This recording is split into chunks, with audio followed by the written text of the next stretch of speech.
Hi everyone, we are going to be talking about World War One today. We are going to just briefly focus on a couple of things about World War One.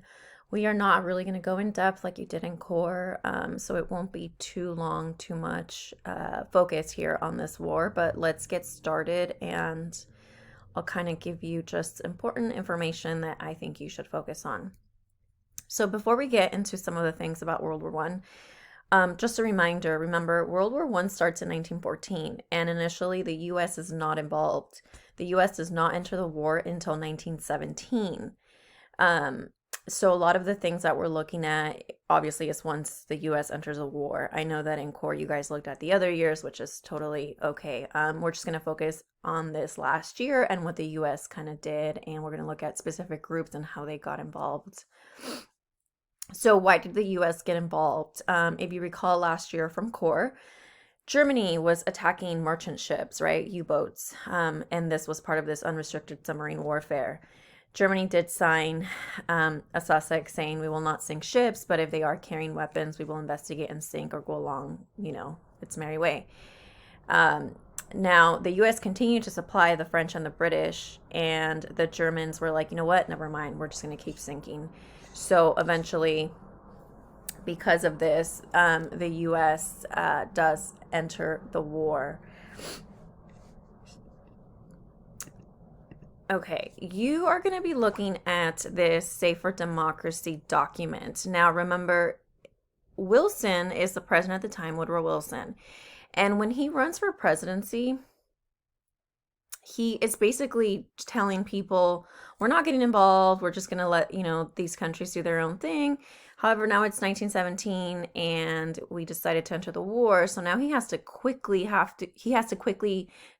figure out how to change people's mind to also support the war effort. So it's kind of like a sales pitch, this Save for Democracy. I suggest that you read it and kind of underline some things here that may surprise you or any questions that you may have.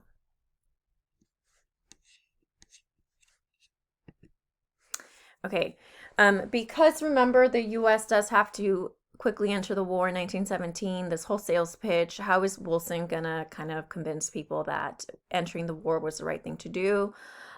Basically, it all had to do with propaganda.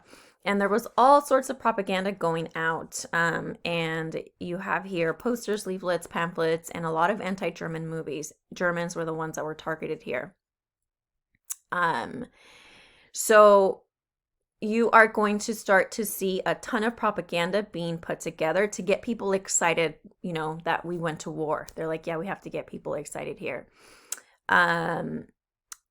The use of color, symbolism, fear, and or guilt to persuade. This all was used intentionally, and it intended to produce action related to the necessities of war. Sorry, so we needed food, soldiers, money, fear of the enemy, support for the war effort. So whatever we could do to get people on board and to get people to donate and to get people to give money, all of that, basically all the propaganda targeted all of that stuff.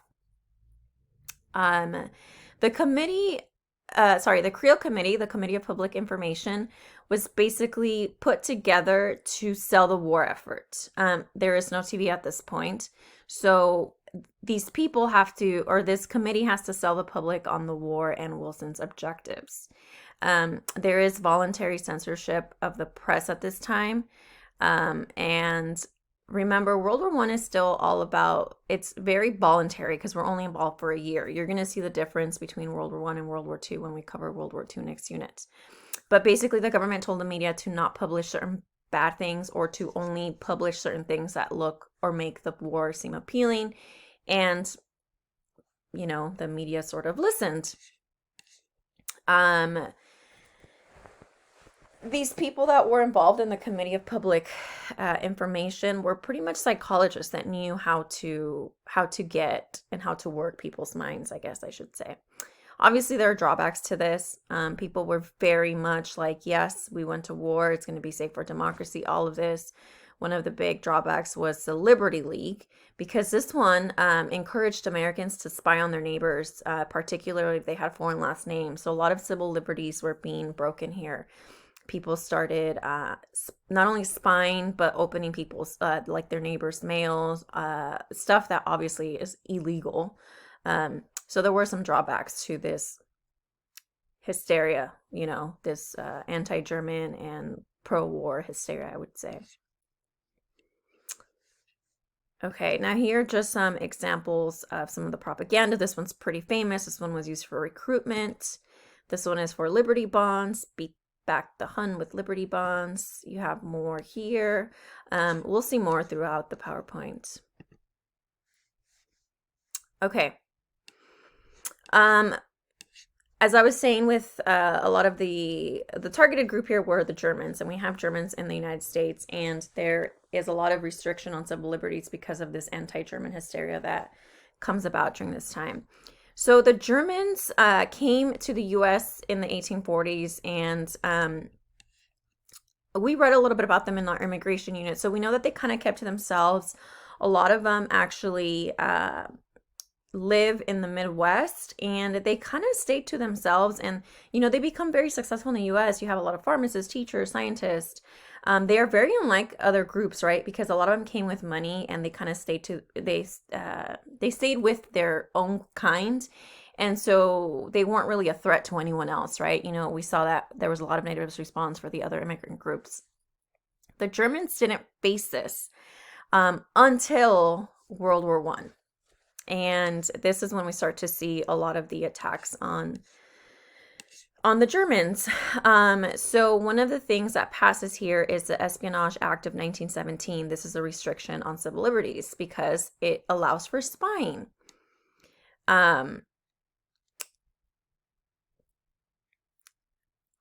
Basically, when this goes into effect, it will say that there are going to be fines and imprisonment for a person making false statements, aiding the enemy, inciting rebellion in the military, or obstructing draft recruitment. This did end up it ends up making it to the Supreme Court case, and it's not until after the war is over, but basically they said that it was okay to do this in a time of, war, in a time of hysteria, I guess I should say. Because, why not, right? It's during time of war. Mail service to some suspended, especially if you were German or had a German last name. They wanted to make sure that you weren't like a spy for your own country and that you weren't passing, pivotal information, I guess. So that's obviously a civil liberty also that was being restricted. You have another piece of propaganda here. Okay, so mobilizing for war now. Conscription, these are the drafts, the men who went to go fight. So the Selective Service Act in 1917, pretty successful.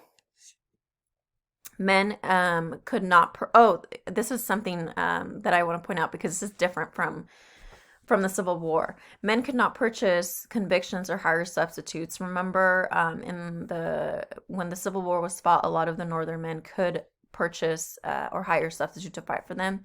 This time during World War I, they said, no, that's not allowed. The only exemption is going to be for men who are working in key industries related to the war effort. So factories that were maybe supplying weapons or supplies that were for the war effort. So in 1918, the work or fight rule gets kind of established here. If you're not employed as a male, you better expect to be drafted. Again, the conscription, very effective. Military numbers start to rise. Initially, we have 200,000 men, and then up to 4 million within a few months of the Selective Service Act. Now, the two of the three groups that we're going to focus on here are African Americans, women, and Native Americans, but particularly here, we're focusing on the number of African Americans and women that do serve in the military. 400,000 African Americans are going to enroll, and we'll talk about some of the struggles here with African Americans, and then also with women. 22,000 women are admitted to the Navy or the Marines. They're still not able to fight, but they do serve in roles such as nurses and a lot of executive assistants as well. You do have draft escapees. They were known as slackers, but this was not very common. People were very eager to go and fight. And if you were found to be kind of a slacker, you were ostracized from your community because that was not okay. Everyone had to be in for this war effort. Okay, let's talk about food. Well, let's talk about the economy, but we're going to focus on food. The Food Administration Board is established during World War One, and this one is led by future President Herbert Hoover, who we will talk about um, because he's very famous for responding to the Great Depression. Anyway, Hoover gains fame with his food drives that he starts here for Belgium. And the nice thing about this was that it was all done on a voluntary compliance. So people weren't obligated or forced to do it, but people were willing to do it. He encouraged things such as victory gardens, right? People planting their own food to save the food in the stores for the war effort. This was very, very effective. 15% drop in domestic food consumption, 25% increase in agriculture production, and food exports to the Allies triple. Congress imposes restrictions on growing food that was used in the production of alcohol. So this one has to do with Germans, and they were targeting Germans, right? Germans bring their brewing tradition, a lot of beer. And in order to produce beer, you have to have wheat. So Congress says you can't use wheat for beer. And obviously, this is an attack on German immigrants, and they are kind of left without businesses. So a lot of the breweries are impacted. Obviously, a lot of the Germans were impacted. And then the 18th Amendment was ratified in 1919, which made the production of alcohol illegal as well, which, as I already told you, a lot of it was targeted to groups that immigrant groups, right? Like the whiskey that was brought from Ireland, wine from Italy, and beer from Germany. Okay, here are more propaganda posters that have to do with food and food conservation. More food. Okay, more on the economy. So how do we raise money quickly, to support the war effort? Well, we need to have these bond drives. Liberty loans is what they call them. Remember, bonds are just short-term loans to the U.S. and people buy to show patriotism and also because they know that they, will get interest. So it's a win-win. So you have 4 Liberty loan drives and one in 1919 as part of the Victory campaign. Too many loans eventually do end up going out, and it does cause inflation. This tends to happen a lot after wars where there's always like a downturn in the economy. A lot of Germans were kind of coerced into buying bonds. And basically they said, well, you have to buy bonds. Otherwise, you're not supporting the war effort, and you must be sort of a spy, or you're supporting your own country. And I mean, a lot of the Germans were already, being targeted, and there was a lot of nativist response towards Germans during this time. So why would they want to support the war effort? But they kind of had to, because if not, they would be targeted maybe as spies. Okay. So now we're going to talk about one of the first groups here that I said we were going to focus on. So African Americans and their contribution to World War I.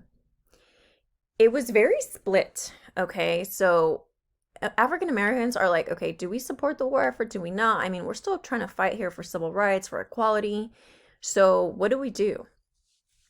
And you have leaders like W.E.B. Du Bois that says, yes, we should support the war effort. But then you had others that were saying, like, no, why should we? We don't even have equality here, so we're going to go and support democracy somewhere else. That just doesn't even make sense. But a lot of them eventually believed, like Du Bois, that if you did help out in the war effort, then, the government would be more responsive to civil rights at home. You also see the Great Migration that happens here. During this time, the Great Migration was just a mass migration to the north. So a lot of African Americans who are mostly in the South leave to the north because they know that jobs were left behind because of the men that are fighting in the war. So the ones who decided to stay behind say, okay, let's go move north and let's go find some of these jobs. They were often hired as strike breakers or scabs, and of course this is going to increase the racial tension between blacks and whites. You start to see a lot of race riots like the Red Summer 1919. This is where whites attack African Americans in more than 24 American cities. And it's basically because of this migration, they start to also blame African Americans for taking away jobs that belong to white people. You do see a lot of them who go fight, but even the ones who went to go fight that are in war, they're not really fighting. And you're going to see they're going to be segregated. African Americans are actually segregated up until the Korean War. And they're segregated in all sorts of ways, in living quarters, latrines, where they eat, all of this. And they weren't really given combat jobs, so non-combat duties. A lot of them did service jobs for the military. A lot of them were cooks or carried supplies from one place to another. They were drivers. Many African Americans said Europeans treated them better while they were abroad than America did at home. And then when the war was over, there were victory marches, and African Americans were excluded from these victory marches. Now, did anything happen after the war that helped them with achieve more civil rights? Not really, but the one thing that we do see is the Harlem Renaissance movement in the 1920s, which we will talk about next unit. So that was probably the only good thing that came about. Okay, what about women? What is going on with women? Well, a lot of the women were actually encouraged to work, again, because men left, and so now we need people to work the jobs that were left at home. One of the big industries here at the time are the farms that they need a lot of tending, so government hopes to get women in war industries or make them farmerettes. Farmerettes were women who went out to the farms and basically did a lot of the jobs that the men had left behind in the farm. A lot of the women go to work for the very first time. And it does change the role of women in the workforce. The ones that do go and serve, again, remember they're mostly doing clerical work or nursing jobs, or not fighting. So that's something to keep in mind. Here are more propaganda posters for women. Okay, in our third group, we have Native Americans. Native Americans, remember, are not citizens of the U.S. yet. They don't become citizens till 1924 with the Indian Citizenship Act. And we already know what's going on here, some of it, based on what we learned last unit. 15,000 Native Americans, though, do end up serving as scouts, messengers, and snipers in non-segregated units. And not many people know this, but they were the first code talkers to emerge, and the Choctaws were the first code talkers. A lot of people know about the Navajos in World War II, but the Choctaws were the first code talkers. Okay. 1918, Spanish influenza. Unknown world origin, but in Kansas it appeared for the first time in the U.S. Army camp infection spread in close quarters. Soldiers sent to war in Europe possibly infected people there. There were 3 waves, and Spain acknowledges the flu, and then they get tagged. Very similar effects as today with COVID, right? Hospitals overrun, anti-maskers, quarantine, canceled events, worldwide spread. A third of the world ends up getting infected, 50 million deaths, and more deaths than World War I. And that's pretty sad, and it's crazy how similar it is to what we are experiencing now. Okay, and the end of war, I'm not going to go over this in depth. This is probably something you did in core already, but remember, the war does end. There are the 14 points here, but blueprint for peace, and then the Treaty of Versailles, which we know what happens and why it leads to World War II. So I'm not going to go over that. I'll just let you read it on your own. But that is it for World War I.